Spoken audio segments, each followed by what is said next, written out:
Ayun, good day mga boss. So ipapasilip ko lang sa inyo tong bago nating dumating na pipe S1R GL. Ayan, 35, 38 yung size nito. Legit Thailand. Tingnan nyo yung finished product. Napakasulit mga boss yung pagka-construct mismo. Ayan, 35, 38 para sa ating 4 valve head na Ataka brand, budget friendly. At sa mga nagtatanong, ito na nga pala yung itsura ng ating project Wave 125S na street bike.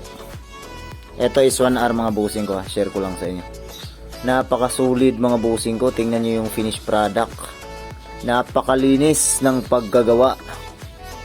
Ayan, so ito hindi pa natin to na isalpak, no, na fix kasi nga meron pa tayong inaantay yung plus 3mm na burlef dito.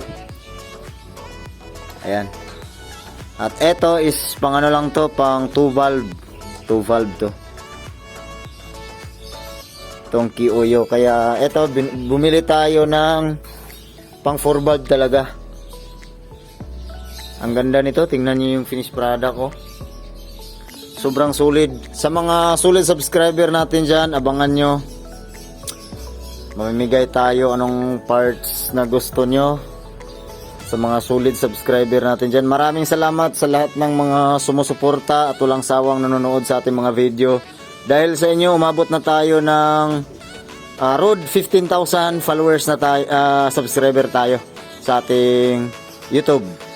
So, yun lang muna yung update sa ating Wave S125. Tulisan, ride safe tayo.